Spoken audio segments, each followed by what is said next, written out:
urusan-urusan tanggungjawab. Jadi hari raya tu cuti tu, di situlah peluang nak mengeratkan silaturahim, saling memaafkan. Tapi sebenarnya saling memaafkan ni tak perlu tunggu hari raya. Orang yang hatinya baik tak tunggu hari raya nak saling memaafkan. Orang yang tunggu hari raya baru nak maaf, itu orang yang dalam hatinya ada penyakit. Penyakit apa? Panjang angan-angan. Penyakit panjang angan-angan. Al-amal, panjang angan-angan, berasa ada kesempatan padahal umur kita tak pasti lagi. Orang yang pendek angan-angan, berasa nak mati dah, dekat mati dah, dia akan sentiasa jadi orang yang pemaaf. Dia tak akan jadi orang pendendam. Itu sifat mahmudah. Sifat pemaaf tu sifat mahmudah, sifat terpuji, sifat ataupun akhlak, sifat Allah. Ada ulama kata hendaklah kamu berperangai ataupun bersifat seperti sifat Allah. Contohnya mana? Sifat pemaaf. Allah kan pemaaf. Bila Allah ni pemaaf? Sebelum kita buat salah, Allah pemaaf dah. Sebelum kita wujud, Allah tu pemaaf dah. Tu sifat Allah. Jadi orang yang dapat tiru sifat-sifat Allah tu, tu tanda-tanda hatinya mulia lah. Pemurah. Allah pemurah, sentiasa buat baik walaupun hambanya tidak mendengar kata dia. Betul tak? Dia tetap pemurah. Tu. Jadi kalau ada orang boleh contoh macam tu, hebatlah dia. Hebatlah di sisi Allah. Dia pemaaf. Sebelum anak bininya buat salah, dia dah siap dah. Aku akan sentiasa maafkan kamu. Dosa yang kamu dah buat, yang kamu ataupun andai kata ada dosa-dosa kamu dan dosa-dosa yang lagi akan kamu lakukan, aku maafkan siap-siap. Tu sifat pemaaf macam tu. Tapi payahlah nafsu kata jangan, nafsu kata dendam, nafsu kata jangan pemaaf, jangan pemaaf. Sebab apa? Nafsu suka kita ni dibenci oleh Allah. Nafsu suka kita ni walaupun semayang tapi dibenci oleh Allah. Semayang tapi dalam hati penuh dendam. Na'udzubillah. Mana akhlaknya zahirnya mulia tapi batinnya tidak. Mana suara ni? Boleh orang. Takut kata cici ke tadi buat laju tu, dia duduk belakang mana tahu. Dia balik awal lah. Mungkin dia tengok live kot sambil-sambil balik boleh jadi. Dia tanya di PM tapi dia ikut tak kelas. Nak pergi Kedah. Masya Allah. Besok kau pergi?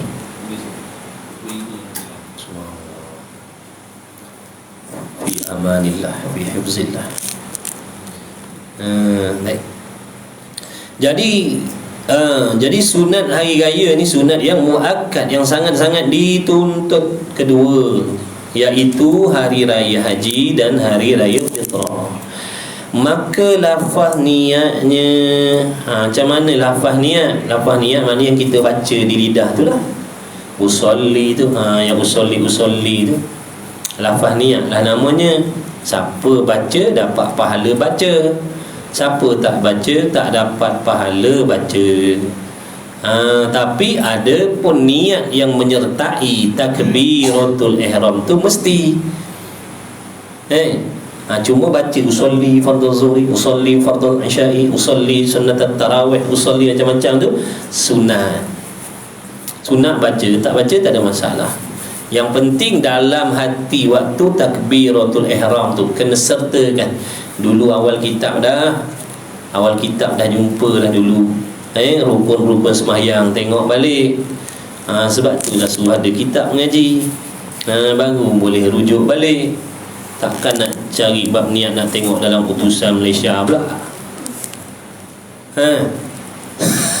Dan berita harian pula. Kena ada kitab. budak sekolah pun ada buku.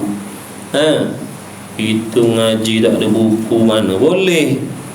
Kena bersungguh, bersungguh ngaji. Jangan merasakan kita belajar agama ni benda lekeh, benda remeh-temeh, benda tak ada kemuliaan, benda murah-murahan, benda tak ada kepentingan. Jangan. Itulah di antara sebab Allah tak bagi kita beramal dengan ilmu. Sebab Allah tahu dalam hati kita merendah-rendahkan majlis ilmu. Allah tahu dalam hati kita tak bangga dengan ilmu, tak bangga dengan petunjuk Allah, lalu kita mengambil sikap acuh tak acuh dengan belajar agama. Na'udzubillah. Tu semua ambil kira tu tuan-tuan semua ambil kira tu tu masuk dalam adab menuntut ilmu tu. Masuk dalam adab menuntut ilmu. Masuk dalam adab menuntut ilmu. Kena ada kitab. Kalau kita jadi cikgu, murid-murid kita tak bawa buku, macam mana? Macam mana pandangan kita? Padahal yang nak diajar tadi ilmu dunia, nak cari makan atas dunia ni. Ni majlis ilmu, dia ngajar ilmu yang menjadi asbab kita nanti dapat kemenangan di hari kiamat. Maknanya lebih penting, lebih mulia lagi. Sebab ilmu agama ni ilmu yang nak membicarakan tentang urusan kita nak balik hidup yang kekal hakikinya nanti selepas mati. Jadi jangan buat main-main, jangan buat remeh-temeh, berasa tak beruntung, berasa tak bertuah duduk dalam majlis ilmu. Jangan merendahkan akhirat daripada dunia. Jangan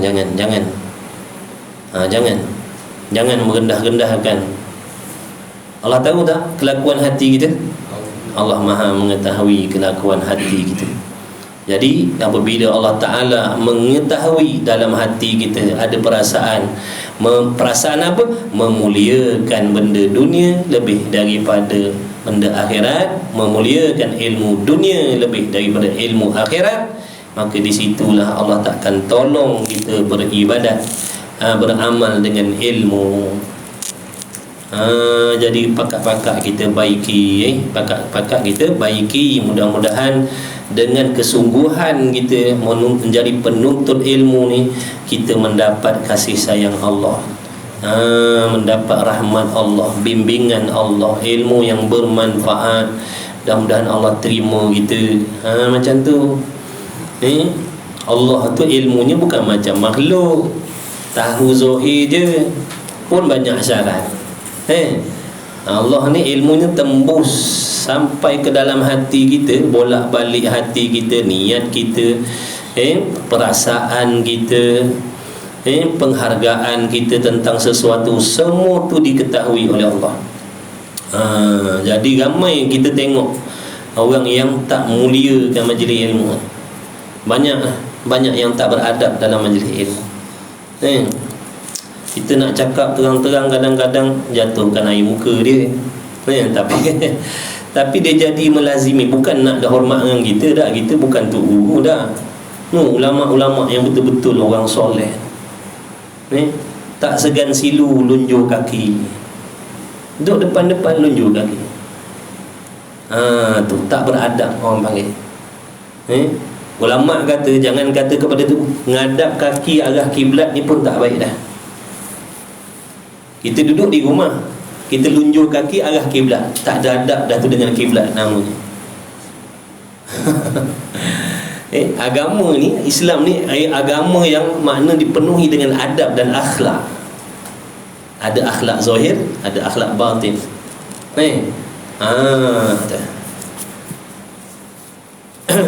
Jadi kena ngaji, kena belajar semua. Kena belajar semua. Barulah dapat keberkahan, keberkatan. Sebab berkat kembali kepada adab. Ada orang tak pandai mengaji, tapi dia dapat berkat ilmu, jadi orang baik dia. Jadi orang baik dia. Nampak cara hidup ni macam orang alim, tapi dia tak pandai. Sebab apa? Akhlak dan adab dia terhadap ilmu, adab dan akhlak dia dengan guru. Tu Allah bagi berkah dia. Ada pun kefahaman siapa-siapa boleh dapat. Orang-orang duk geng-geng duk kedai arak tu. Dia kata nak tumpang dengar boleh, sila. Sejak mulai minggu ni atau minggu depan dia nampak kereta kita sampai, dia pun ikut datang nak tumpang dengar. Dia boleh faham sebab dia waras. Tapi adakah dia dapat berkah? Dia tak dapat berkah. Nampak tak? Jadi faham siapa-siapa pun boleh, selagi dia waras, bersungguh mengaji, dia boleh faham. Tapi berkah ilmu belum tentu. Kalau ada 10 murid, belum tentu 10 tu dapat berkah. Sebab tu kita tengok kadang-kadang kitabnya sama, gurunya sama, tempatnya sama, tapi ada yang berubah jadi baik, ada yang duduk takut tu tak berubah-ubah. Kalau kaki mengumpat, tetap kaki mengumpat. Padahal guru sama, kitab sama, waktu ngaji sama. Tapi kenapa yang ni ada perubahan amal ibadah, yang ni tak ada perubahan? Menunjukkan yang ni mendapat berkah, yang ni tak dapat berkah. Jadi nak dapat berkah, kembali kepada adab zahir dan batin. Bukan zahir je, batin pun ada adab. Contoh adab, jangan merendahkan ilmu akhirat lebih daripada ilmu dunia. Jangan. Sebab Allah tahu. Sebab Allah tahu dalam hati kita lebih bangga dengan ilmu dunia, dan bila dapat ilmu akhirat kita rasa macam tak ada nilai. Na'udzubillah. Semua kita nak kena ngaji, semua kita nak kena ambil tahu. Nama pun ngaji, semua benda nak kena tahu. Bukan tiba-tiba duduk je. Semua benda lah daripada kita belajar nanti. Oh begitu, nanti baiki. Nanti baiki, lama-lama dia jadi comel lah. Lama-lama dia jadi comel lah, InsyaAllah, dengan izin Allah. Sebab tu yang paling penting sekali niat. Aku nak belajar kerana Allah. Niat aku nak belajar supaya Allah tunjukkan salah silap aku zahir dan batin. Bila Allah tunjukkan salah silap kita zahir batin, situ nanti kita tahu, oh selama ni memang makna hati aku selama ni gini, mana aku nak kena baiki. Kalau kita tak bagi tahu, kalau tak ni macam mana kita nak baiki? Boleh jadi zahir je kita nampak baik, nampak bagus, tapi adabnya bukan tak boleh ngaji, boleh, tapi berkah tu lah. Berkah tu yang kita nak, berkah. Allah bagi berkah, Allah bagi keberkatan. Baik, insya-Allah. Kedua iaitu hari raya dan hari raya fitrah. Maka lepas niatnya, usolli sunnata Aidil Adha raka'ataini lillahi ta'ala. Allahu Akbar. Tengok balik dalam bab niat dulu. Jadi sembahyang sunat hari raya ni masuk dalam kategori sembahyang sunat yang mana? Sembahyang sunat mutlak ke, ataupun sembahyang sunat yang bersebab ke, ataupun sembahyang sunat yang berwaktu? Berwaktu berwaktu kita tak boleh buat sembahyang tahun, sembahyang sunat hari raya. Kena tangkap ni kan. Ni pasal lah sebuah taman Desa Bayu ni ada takbir setiap bulan. Datang kata sembahyang apa ni ramai-ramai ni? Sembahyang hari raya. Dia berwaktu lah, ada waktu-waktu dia. Ada waktu-waktu. Maka bila sebut sembahyang sunat berwaktu, apa yang perlu ada dalam niat, makna dalam hati waktu takbiratul ihram tu? Dua benda, iaitu qasad. Qasad tu makna Melayu apa? Tujuan. Tujuan Allah. Tujuan apa tu? Nak buat apa tu? Apa tujuan tu? Duk baca Allahu Akbar tu apa tujuan tu? Nak buat apa tu? Nak nyanyi ke? Nak semayang.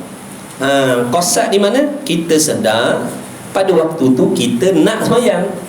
Bukan suruh sebut dalam hati sahaja aku semayang.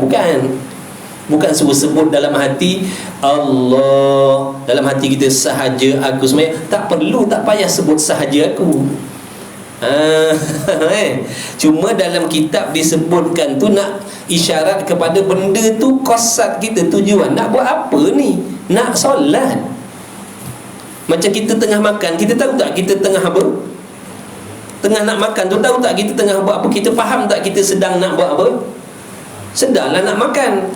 Samalah macam tadi. Allah, mana kita sedar kita nak sembahyang ataupun nak solat. Itu namanya qasad, tujuan. Baik, solat, banyak jenis solat. Solat apa? Maka perlu ditakyinkan. Takyinkan, mana ditentukan sembahyang apa? Sembahyang hari raya Aidilfitri, supaya terkeluar sembahyang yang lain. Jadi ada dua niat dalam takbiratul ihram. Ada dua benda yang perlu ada dalam niat hati kita. Allah, hati kita mengerti, memahami, aku nak solat hari raya fitrah. Dah lah tu, dah niat lah tu. Dah niat lah tu. Jadi kita ni bertukar niat dengan membaca niat dalam hati. Banyak yang membaca niat dalam hati. Kalau macam ni dalam kitab dia kata usolli sunnatul Aidil Adha raka'ataini lillahi ta'ala, Allahu Akbar. Terjemah Melayu, sahaja aku sembahyang sunat hari raya kerana Allah. Ini yang dibaca dalam hati. Dibaca dalam hati, bukan diniat, dibaca dalam hati. Baca lain, niat lah. Niat ni mana lintasan hati. Dalam lintasan hati itu kita tahu, kita sedar, kita faham, aku nak solat hari raya fitrah, aku nak solat hari raya haji. Itulah dia niat. Bukan membaca dalam hati Allah sahaja aku semayang sunat Aidil Adha. Bukan, itu membaca niat. Itu bukan niat, itu membaca niat dalam hati. Dia bukan membaca niat dalam hati, berniat. Mana lintasan hati. Lintasan hati. Dalam lintasan hati tadi ada dua perkara je. Aku nak solat apa? Aku nak solat apa? Aidilfitri. Kalau duha, aku nak solat apa? Aku nak solat duha. Dah lah. Itulah dia niat. Itulah kata suruh mengaji, tak nak mengaji. Sembahyang jemaah rajin 2, 3, 4, 5, 6, 7, 8 saf.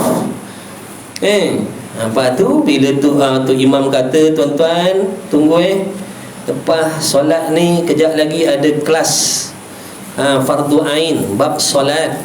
Berderu lari semua. Berderu, tak nak mengaji, tak nak peduli, tak ambil berat. Macam dah terror. Macam dah terror, macam dah faham, macam dah pandai. Kalau betul dah terror, tak apa. Kalau dah terror betul, tak apa, tak ada masalah. Lari ya, tak berdosa dah. Sebab solat kau betul dah. Ni masalah yang lari-lari ni solatnya tunggang-langgang lagi, tak tahu apa syarat, apa rukun, apa niat, apa yang wajib, apa yang membatalkan solat, tak tahu.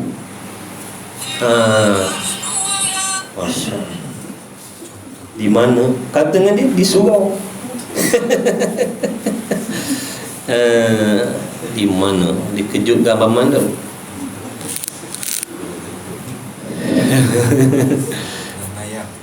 Masya Allah. Okey, baik. Tu niat, faham betul-betul niat ni. Bukan membaca bukan membaca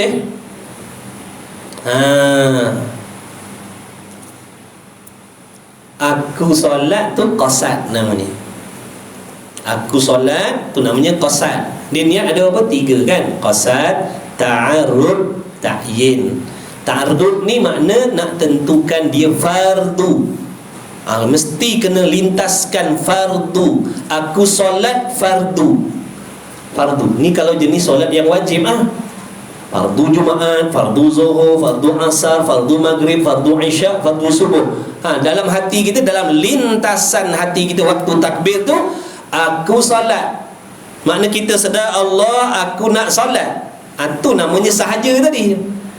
Sahajalah tu, menyahajalah tu. Bukan dicekik batang leher kita kena paksa. Sengaja aku nak solat. Tu nak solat. Nak solat apa? Sunat ke fardu? Fardu. Kena, kalau solat fardu, kena wajib hadirkan fardu. Aku solat fardu. Dah ada dua. Satu lagi, ta'yin. Tentukan fardu apa. Sebab fardu ada 5. Fardu apa? Zuhur. Fardu apa? Asar. Fardu apa? Subuh. Bila ada dalam lintasan hati kita 3 benda ni, Allah, kita reti, kita faham, kita sedar, aku nak solat, aku nak solat fardu asar, dah lah tu. Aku nak solat fardu asar. Kita reti, kita nak solat fardu asar. Dalam lintasan hati tadi kita reti, kita faham, kita nak solat fardu asar, kita nak solat fardu subuh, kita nak solat fardu Jumaat. Maka solat. Tapi kalau tidak disebutkan ta'arud, tak disebutkan fardu, maka sembahyang tu jadi sunat sahaja. Contoh, zuhur. Allah dalam hati kita, aku solat zuhur. Sah sembahyang, tapi bukan far, makna dia wajib sembahyang lagi sekali. Yang dibuat tadi jatuh sunat. Boleh faham tak? Tu dalam solat Jumaat pun macam tu. Kadang-kadang kita ni dah terbiasa. Orang tanya nak pergi mana? Pergi solat Jumaat. Pergi mana? Solat Jumaat. Takut-takut terbawa dalam niat, Allah, aku solat Jumaat. Tak sah. Aku solat fardu aku solat fardu Jumaat. Mesti kena ada fardu tu. Sebab nak membezakan dengan sembahyang sunat. Habis. Kalau sembahyang sunat mutlak, tak apalah. Sembahyang sunat mutlak lagi senang. Satu je. Aku solat. Tu je niat dia. Allah dalam hati, aku solat. Dah lah. Sembahyang sunat Allahumma salli ala Muhammad. Sembahyang sunat apa tadi? Mutlak lah tu. Semata-mata sembahyang. Tak ada kait. Sebab tak ada kait apa. Sembahyang sunat mutlak.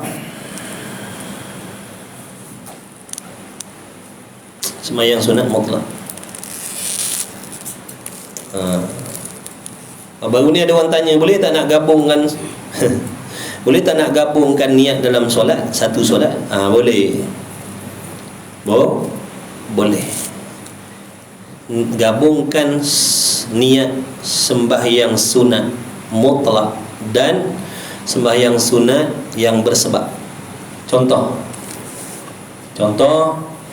kita masuk masjid. Sebelum masuk masjid kita ambil wudu. Jadi ada tak sembahyang sunat wudu? Ada. Kemudian kita disunatkan tak masuk sembahyang sunat tahiyatul masjid. Bila masuk masjid tu sembahyang sunat apa tu? Bersebab. Jadi contohnya lah, kita masuk tengok waktu qomat tinggal lagi, kan biasa dia ada tulis qomat 1 minit lagi. Agak-agak sembahyang sunat sempat tak seminit? Sempat. Janganlah baca Al-Kahfi, tak hanya sempat. Ataupun 2 minit lagi lah contoh. Maknanya ini rasanya kalau buat sembahyang sunat ni telus untuk 2 rakaat je ni. Mana kalau aku nak buat tahiyatul masjid dulu, lepas tu kan bangun balik nak buat sembahyang sunat wudu pula, rasa tak sempat ni. Masa qomat dah tak berapa lama dah ni kan. Boleh kita gabungkan. Allah dalam hati kita, aku sembahyang apa? Aku sembahyang tahiyatul masjid dan sunat akbar. 2 rakaat lah, bukan 4. 2 rakaat lah. 2 rakaat tapi niatnya digabungkan. Aku sembahyang sunat tahiyatul masjid dan sunat wudu. Boleh. Tapi kata ulama, kalau buat asing lagi banyak pahala. Tapi tengok keadaan lah. Kalau masa luas, baik kita buat asing, betul? Buat sembahyang tahiyatul masjid, lepas tu bangun buat sembahyang sunat wudu pula. Kebetulan malam pula kita lepas tidur isyak pun kita pergi masjid, sembahyang tahajud pula. Jadi banyak perbuatan, lagi banyaklah pahala. Jadi tak payah bergaduh, boleh mana-mana. Tak payah marah orang nak buat, kau buatlah, aku nak buat yang ni, silakan. Salah habis. Kemudian Sahaja aku sembahyang sunat hari raya Aidil Adha 2 rakaat kerana Allah Ta'ala. Usalli sunnatal Aidil Fitri rakaatain lillahi Ta'ala. Allahu Akbar, sahaja aku sembahyang. Ini terjemahan lafaz niat supaya kita faham apa yang kita baca tu. Tujuan disunatkan membaca tu usalli tu, tujuan dia apa? Nak memudahkan kita menghadirkan niat dalam hati. Sebab tu sebelum buat, kita ni digalakkan, disunatkan membaca dulu. Usalli fardaz zuhri, usalli sunnatal Aidil Fitri. Makna kita kena fahamlah apa makna usalli sunnatal Aidil Fitri tadi. Maknanya aku nak solat Aidil Fitri. Makna sebelum angkat takbir kita dah tahu, kita dah sedar, kita dah faham, kita dah standby. Kejap lagi nak semayang sunat Aidil Fitri. Aku nak semayang Aidil Fitri. Itulah apa faedah disunatkan berlafaz tadi. Tujuannya nak menolong hati, memudahkan hati berniat.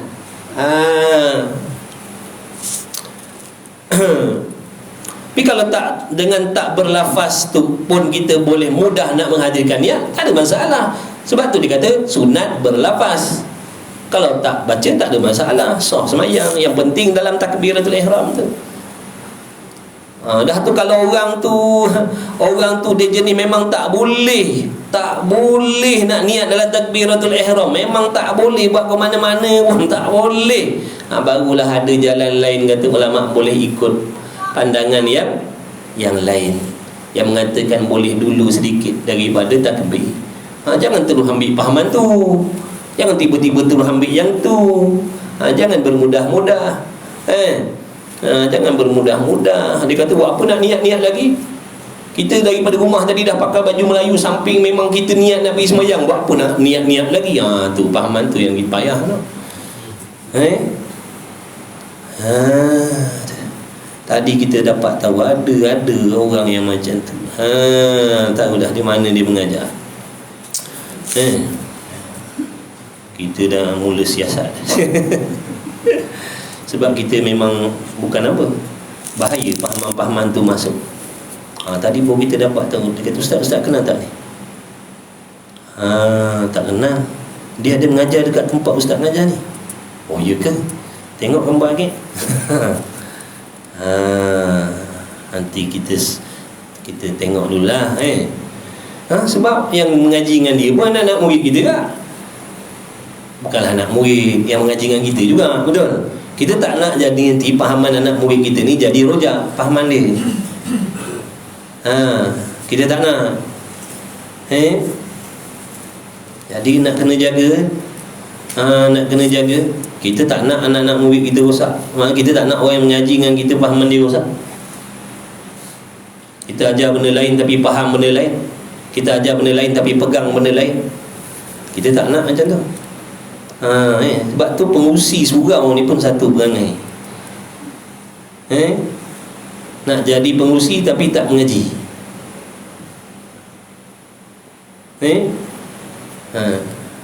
Itu yang ikut dan main panggil dia. Dengar berceramah sedap panggil. Dengar berceramah sedap panggil. Dengar ceramah meletup-letup panggil. Bukan tu. Orang bukan nak sedap, orang nak betul penyampaian. Apa yang disampaikan tu betul dengan akidah, betul dengan syariat, betul dengan mazhab kita Syafi'i. Bukan nak meletup-letup bukan. Itu nombor berapa dah? Yang pertama sekali, pastikan kalau dia ajar syariat, syariatnya tu betul, bermadhab. Kalau dia mengajar akidah, akidah ahli sunnah wal jamaah. Kalau dia mengajar tafsir hadis, tafsiran Quran dan hadis, mesti mengikut tafsiran ahli sunnah wal jamaah. Bukan asalkan sedap, dia tu sedap punya ceramah ni, dipanggil datang semua kita ngajar. Bengong sungguh. Jangan jadi pengurusi bengong. Bengong nanya orang. Kalau contoh sini panggil, nanya orang awam yang datang. Orang awam tak tahu, dia sangka baik, dia nak belajar. Dia tak boleh beza mana yang betul, mana yang salah. Tu yang kau semua tu. Tu kita mula kita tak senang kalau dengar benda macam tu. Siap aku nak siasat. Aku PM pengerusi. Kalau kau nak kalau nak ni aku tarik diri. Kau ngaji dengan dia, aku tarik diri. Dah apa beza? Apa beza? Hari Isnin malam Selasa dia beriktikad Tuhan tidak bertempat. Rabu malam Khamis Tuhan duduk atas langit. Malam Selasa besok Tuhan tak bertempat. Minggu depan Tuhan duduk atas langit. Khamis malam Jumaat tahlil Quran Yasin boleh. Jumaat Ahad malam Isnin haram bid'ah tahlil. Tak ke gila nama itu.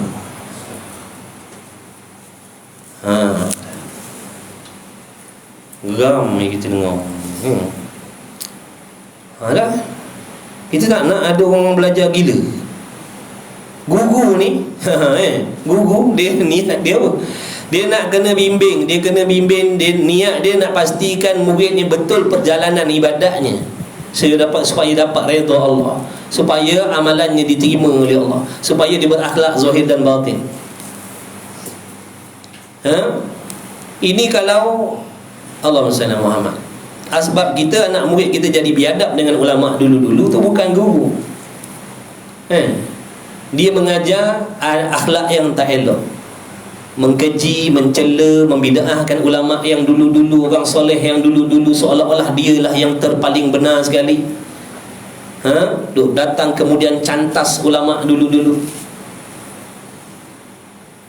Cuba tengok ni, nenek moyang kita yang pandai, yang beragama Islam, yang pandai beribadat, jasa siapa?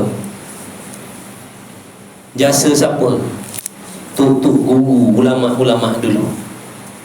Sejak bertapaknya pondok di tempat kita ni, dalam negara kita ni, apa pahaman mereka?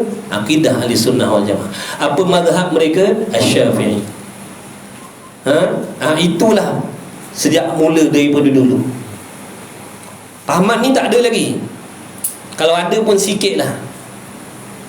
Tapi duk niku situ. Nenek moyang kita daripada dulu. Tengok mufti-mufti dulu, Tok Guru Haji Abdul Wahid. Ingat ulama kecil-kecil ke tu? Apa pegangan dia? Apa dia ajar orang kampung? Malam Jumaat baca Yasin. Kalau ada majlis zikir pergi. Tahlil arwah buat. Nampak tak? Dia datang kendian mengatakan apa yang tutup guru dulu ni semua tak betul.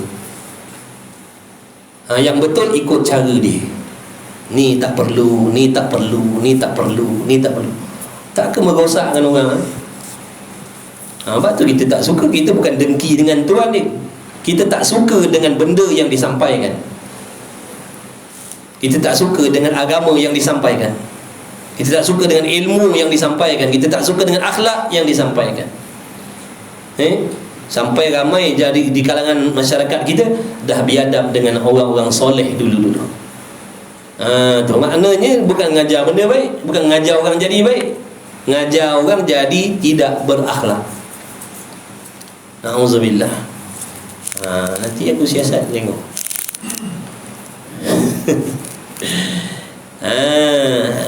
Baik.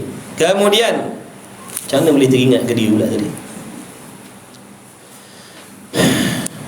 Sebab ni lah dia kata apa nak usalli. Tu cerita tadi. Apa nak usalli ni? Nabi tak ada ajar usalli.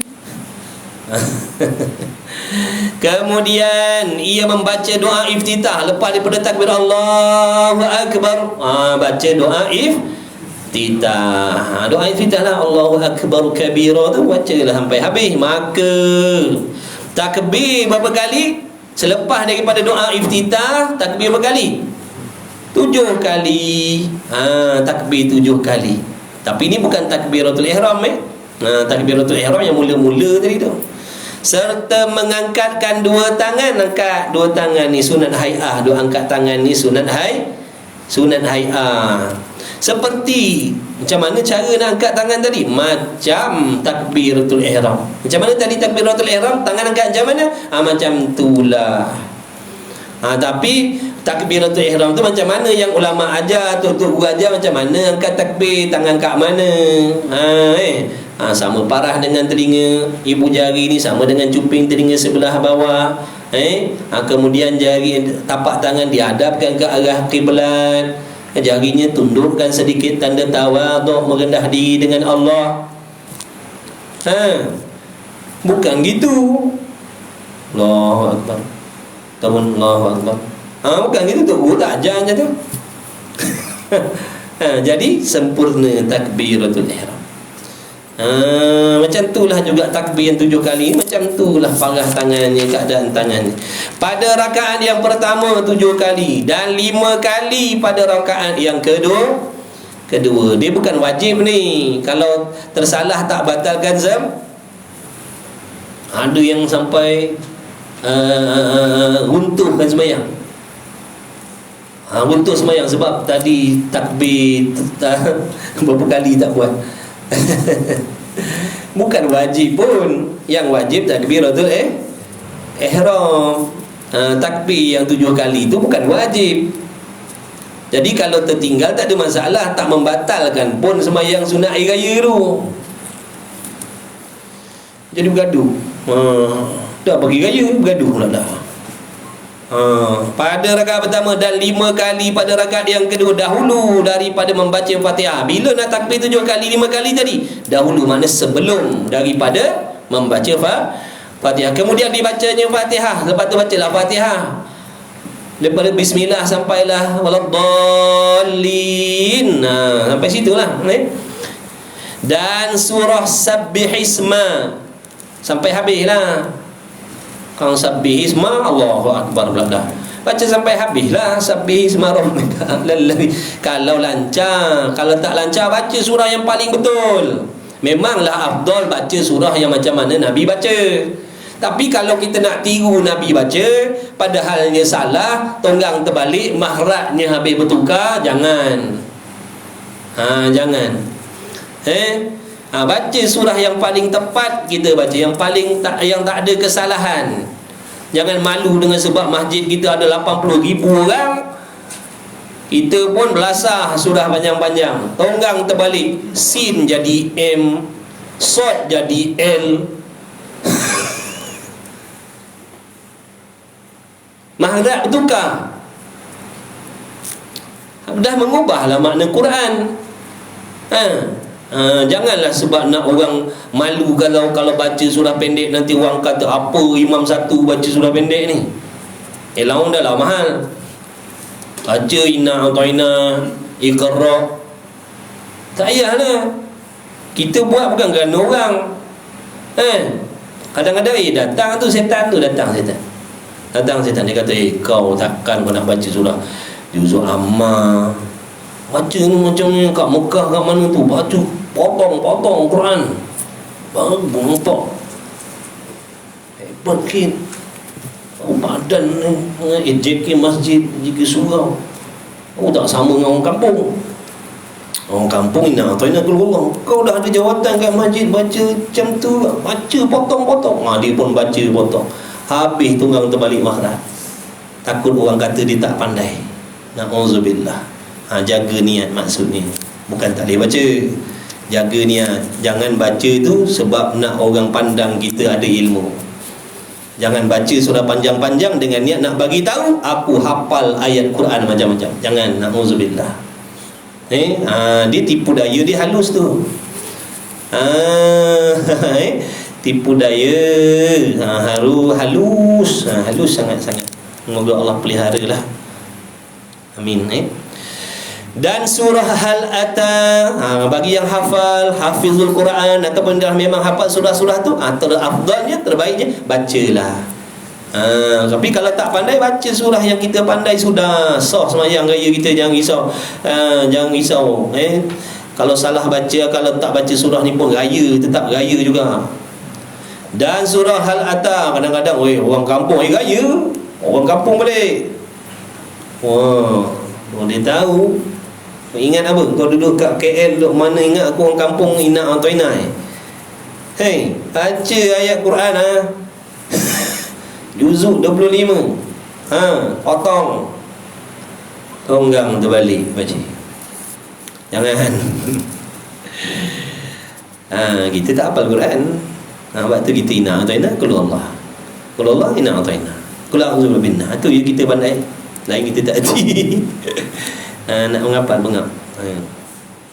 Dan surah Al-Ata pada rakaat yang keduanya, kemudian daripada Fatihah habis. Dan sunat diselangi antara takbir yang 7 tadi dan di antara takbir yang 5 tadi itu dengan apa? Subhanallah, walhamdulillah, wala ilaha illallah, wallahu akbar. Sama macam tasbih mana ni? Sembahyang sunat tasbih dulu kan? Kan ke tak kan? Kan lah, orang tanya kan ke tak kan, jawab kan. Dalam sembahyang sunat tasbih dulu, inilah juga tasbihnya subhanallah, alhamdulillah, wala ilaha illallah, wallahu akbar. Tapi itu banyak bukan 5 kali 7 kali. Banyak. Lepas sebelum Fatihah tasbih, selepas surah tasbih, rukuk tasbih, i'tidal tasbih, duduk sujud tasbih, tasbih, lambat sudah sembahyang tasbih. Satu ganjaran yang besar. Kemudian jika sembahyang jamaah, maksudnya sembahyang sunat hari raya ni boleh dilakukan seorang boleh dilakukan seorang diri. Contohnya kita terlambatlah bangun, malam tu buat ketupat, lemang, pergi tebang buluh tu tengah malam. Pergi tebang buluh tu tengah malam. Habis proses mu pukul 3, pukul 4 contohnya. Kita pun subuh pun sudah, kita layangkan kepala sekejap, tengok pukul 8.30 dah, tak sempat nak pergi masjid. Dengar kat masjid dah Allahu Akbar, Allahu Akbar, dah semayang dah tu, tak payah semayang. Janganlah, semayanglah sendiri kat rumah. Dah tu khutbah macam mana? Tak payahlah khutbah dah kau seorang. Dirisaukan khutbah kata. Dan kalau saya semayang sunat hari raya kat rumah seorang, saya nak baca khutbah macam mana? Tak payah khutbah lah seorang. Tapi kalau nak khutbah pun boleh, bacalah khutbah seorang tu. Panggil dak oyen, nak siapa lagi duduk depan kita. Kecuali ada jamaah, kita semayang sunat hari raya di rumah. Kebetulan adik-beradik kita ramai balik, sepupu sepapak ipar dua, marilah kita buat sembahyang sunat hari raya kat rumah kita ni sesekali balik. Yang masjid tak apalah, yang suruh tak apa, kita buat pakak-pakak, buat jemaah kat rumah. Bacalah khutbah ringkas. Cerita pasal silaturahim. Biasanya adik-beradik ni suka bercakap, suka bergaduh, suka berdengki, suka berdendam. Ni lah masa nak tala dia pagi raya tu, kau minta lah maaf balik. Tapi minta maaf pun berlakon je kat lidahnya, bukan kat hati pun. Masih batin, semak raya, masih batin, sihat ya, semak raya, masih batin. Di lidah sahat, jangan tak ada suasana hari raya. Padahal dalam hati, kau ingat aku nak maaf kau? Sampai mati aku tak maaf kau. Tunggu hari kiamat besok, kau tunggu. Bohong kita ni, pembohong. Banyak berlakon kita. Laki bini pun sama. Tak maaf lah atas salah silap semua. Saya janji dah tak bilang ada apa. Berhari je silap petang kan bercakap balik dah. Bercakap balik. Lemang punya pasal cakap. Jadi payah nak istiqamah. Nak istiqamah dalam baik tu payah. Sekarang bergaduh sikit, dia congkel balik tu. 20 tahun dulu punya cerita, dia keluarkan satu. Tadi melalak-lalak marah orang, minta apa maaf. Nak duit kaya sebenarnya, nak duit kaya. Tapi ada yang betul, ada yang betul, ada yang olok-olok, dia melalak merarung pagi tu. Tak sampai raya kedua. Habis dah. Dan kemudian jika sembahyang berjamaah, maka disunatkan baca khutbah. Kalau berjamaah, sunat khutbah lah. Tak kisahlah berjamaah ni paling kurang berapa makmum dia. Seorang lah. Seorang je. Kita khutbah lah dengan bini dia. Dah sembahyang kat rumah. Kita imam, bini kita makmum sembahyang sunat hari raya. Bacalah khutbah. Bila lagi? Jangan bagi bini kita baca. Tak khutbah pun kita macam nak keluar rumah lari dah. Ni bagi dia mandat baca khutbah, kau siap kau. Jangan. Awak saya tadi dah jadi imam. Saya dah jadi imam tadi sembahyang sunat hari raya. Jadi apa kata awak, giliran awak baca khutbah lah, saya nak dengar. Siap. Dia dah tahu teks, dia dah tulis dah daripada malam tadi. Simpan dalam kocek dia. Meraung lah lelaki dengan khutbah bini dia. Tak raya pun kena khutbah hari-hari. Maka disunatkan lawak nak kata lagu mana.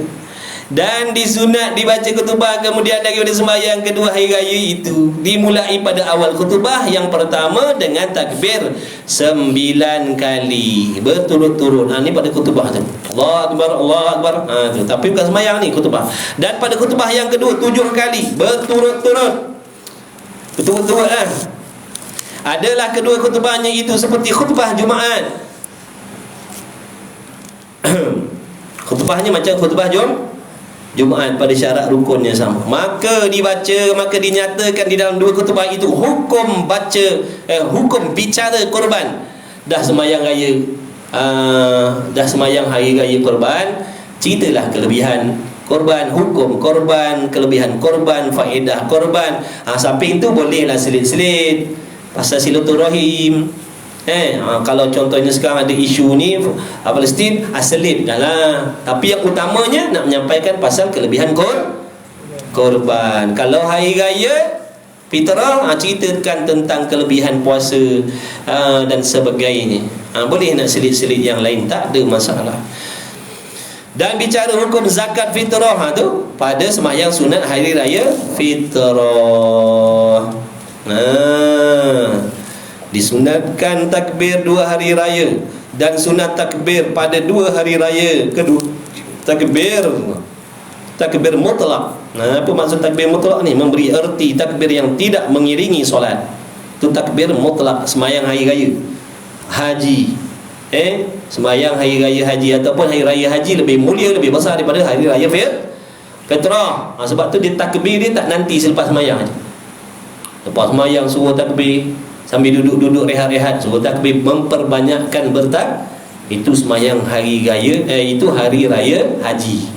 Hari raya haji lebih besar, tapi kita ni hari raya haji tak ada pun seronok. Tak tahulah, dah memang daripada dulu kot. Hari raya haji macam biasa, macam tak ada apa-apa. Padahal hari raya haji itu yang paling besar sekali daripada hari raya fitrah. Kita hari raya fitrah pergi mengunjung begini, tapi hari raya haji tak ada.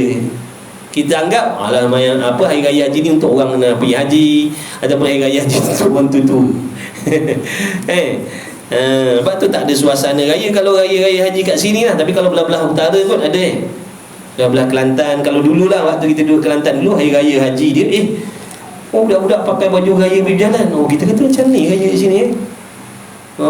Kat tempat kita tak ada. Hari raya haji ni duduk kat rumah je lah, tak ada apa benda.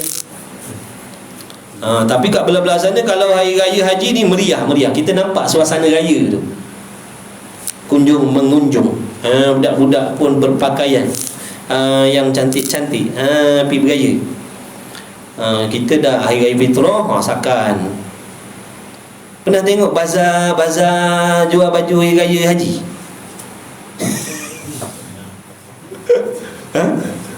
Tak ada buat dia kan? Cuba tahun ni tengok, confirm tak laku punya. Tak ada orang nak pergi beraya haji kan?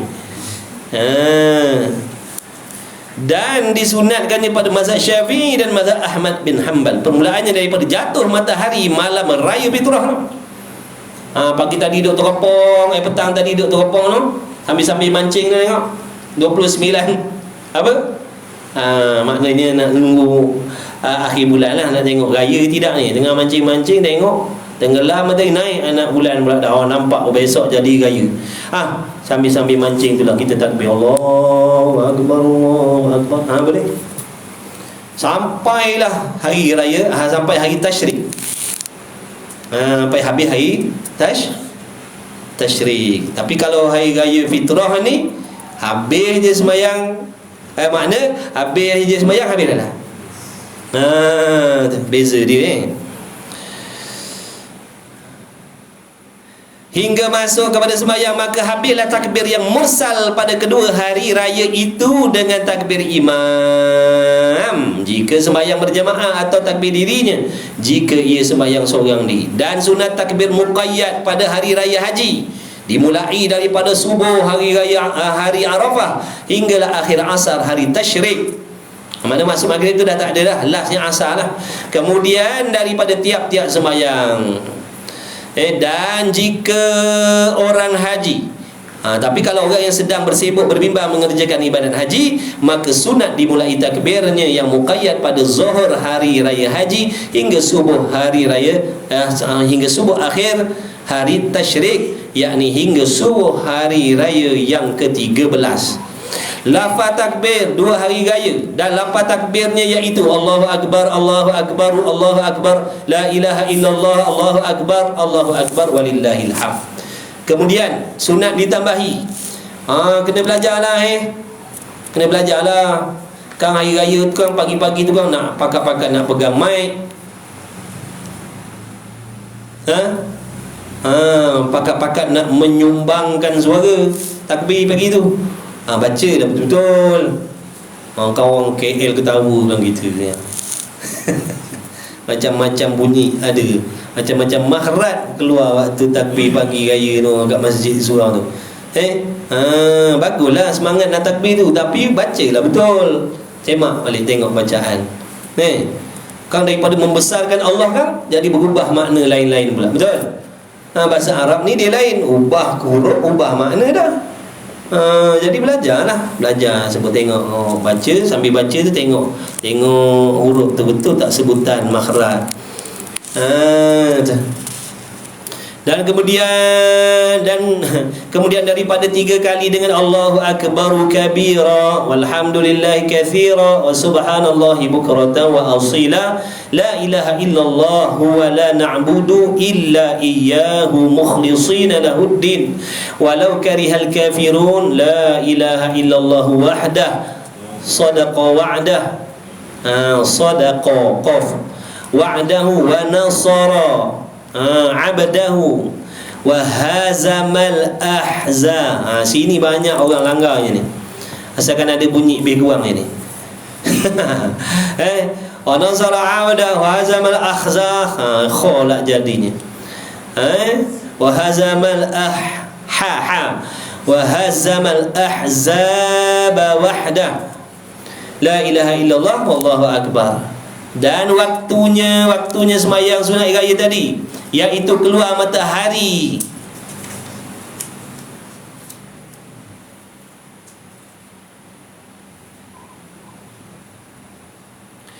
dan waktunya itu iaitu keluar matahari hingga gelincir matahari. Gelincir matahari apa maksud? Zuhur lah. Mana panjang waktu nak buat sembahyang raya pukul 10 pun boleh. Tapi tak pernah dibuat orang buat pagi. Lebih-lebih lagi hari raya korban. Kalau boleh khutbah hari raya korban ni tak payah panjang. Sampaikan yang penting-penting tentang kelebihan korban lebih kurang, nasihat sikit lebih kurang tentang silaturahim dan sebagainya.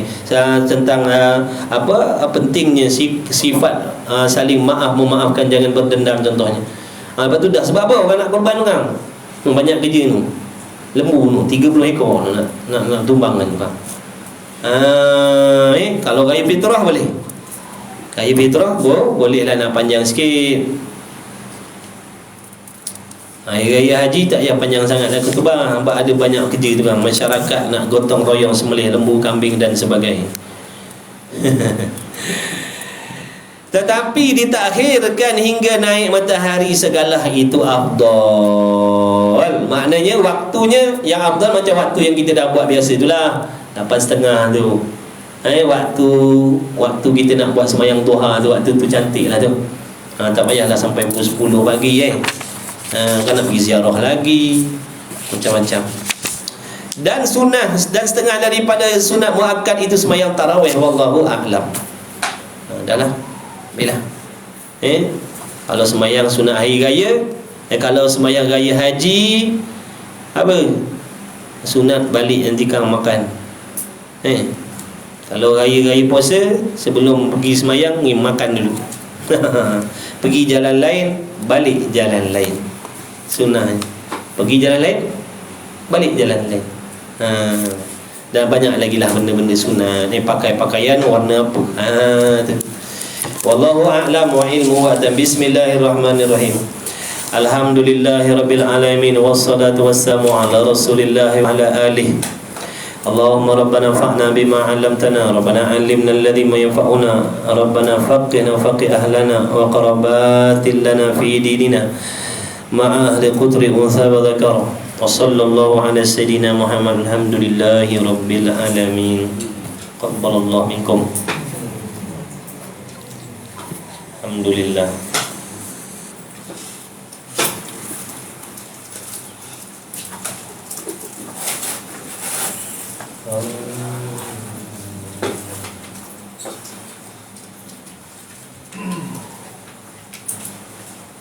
Hujan lah.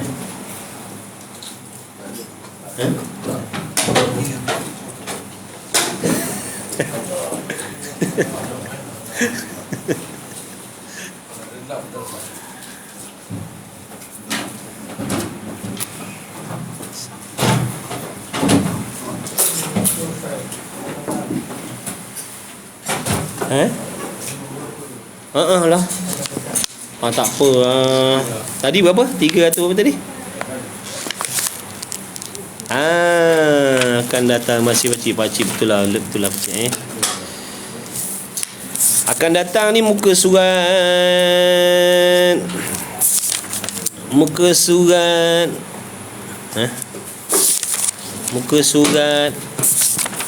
mentah masuk air raya 399 399 bukan 299 tau. 299. Jom apa benda ada kat bawah tu. Mau